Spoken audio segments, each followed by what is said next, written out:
Ciao Milanisti and welcome back everyone. Look, this week, have I got anything more concrete to talk about when it comes to transfers? At the time of making this video, something could happen in the space of the day from me shooting this clip to obviously it going uploaded to Simple Milan's YouTube channel.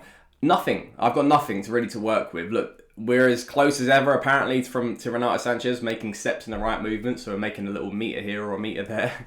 Botman's deal seems to be an interesting one. I think he's holding firm. He wants to clearly select Milan as his destination, but obviously Lille are sort of pressurising him to go towards Newcastle and the higher transfer bid coming from the Premier League side. So who knows what's going to happen with that? My head sort of feels like Botman's resilience will ultimately, last out, and I do feel like he will join us and become a new Milan player this summer. And the same with Renato Sanchez. I feel like that's an iron-on deal which is close to happening, but it's just a question of when.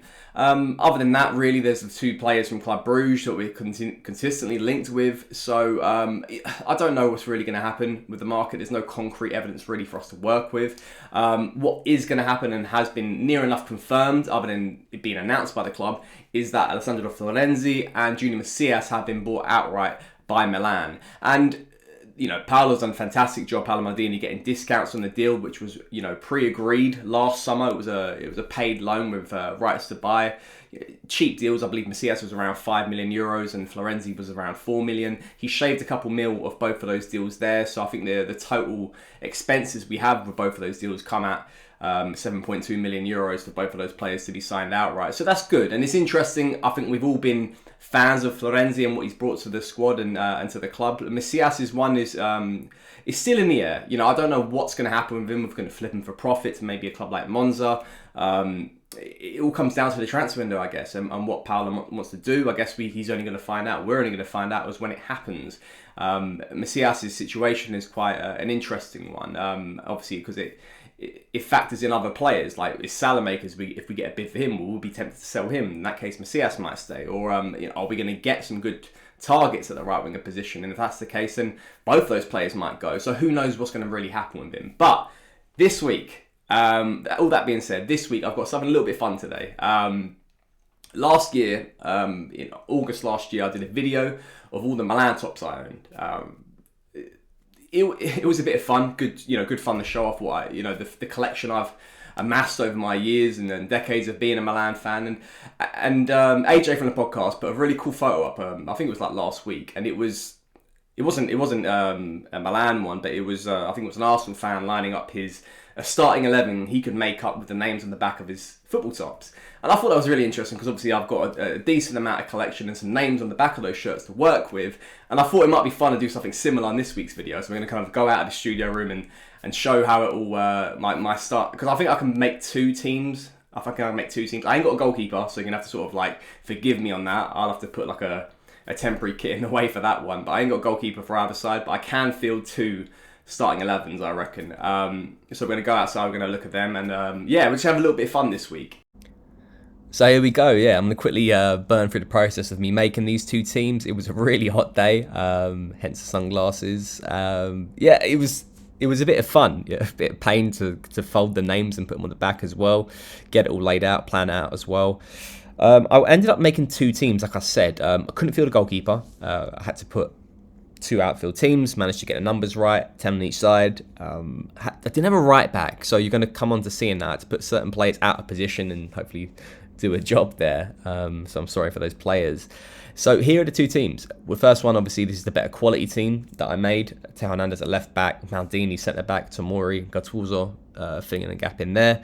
You've got Seedorf and Tonali in the midfield, which just screams incredible talent. And then look at that front line: Ronaldinho, Kaká, Pato, and George Weah.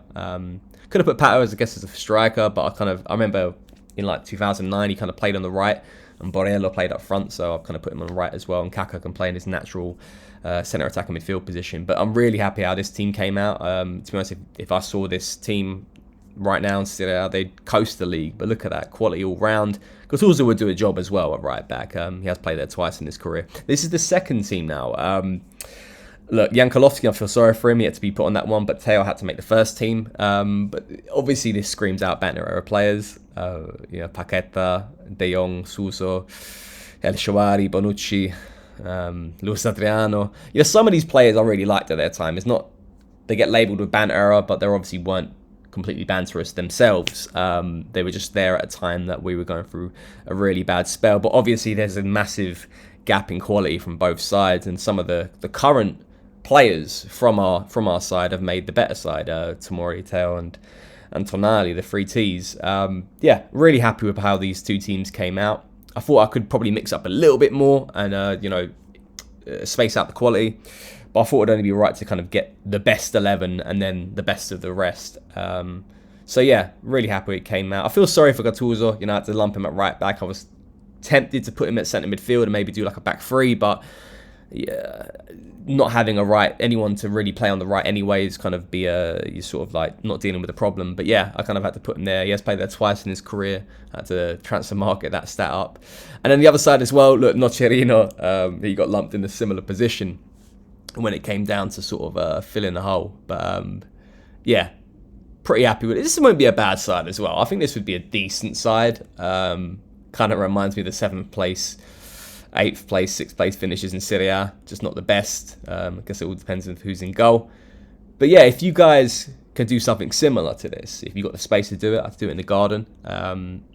Couldn't quite do it on my flat floor. Just not enough space for both teams. Obviously, the weather helps this day as well. So pick a nice hot summer's day and just get it all lined up. And I would like to see it. I like to see you got the names on the back of your shirts. Pretty cool. So yeah, guys, we're back in the studio room. I hope you enjoyed it. Look, there's not much concrete information I have to work with at the time of making this video when it comes to the whole transfer. I know we want to tell you about transfers. I know we want to talk about official news, but I just want to do something fun this week. I know, you know me. I like doing some different things. I did a vlogging video once. I've done the team formation changes another time. I just like trying to get out of my comfort zone. So I hope you enjoyed this video. If you guys could do something similar, that would be really cool. If you can like line your kits up on the floor and take a photo and put on social media, and maybe like comment off the tweet that we put for this video being published, that would be cool. Or even if you can't do that and you want to put like the names of the players you've got in the back of your shirts in the comment section and field that team, that would be cool as well, because I certainly haven't got the perfect list of kits and the players on the back of them that I want to have. I certainly need Ibrahimovic. I hope to get that this summer to add to that sort of collective ensemble. And yeah, that was really cool to see. I had a Shevchenko shirt, which I think that got cut off. I broke my arm once in a football game, and the doctor cut it off to basically operate on it. So it was really gutting. So I still need to get myself a Shevchenko gear back, because obviously favourite player from growing up. So yeah, if you guys can do something similar, really cool. And I just hope you enjoyed this week's video. But until next time, guys, I'll hopefully talk about some transfers next week. Forza Milan.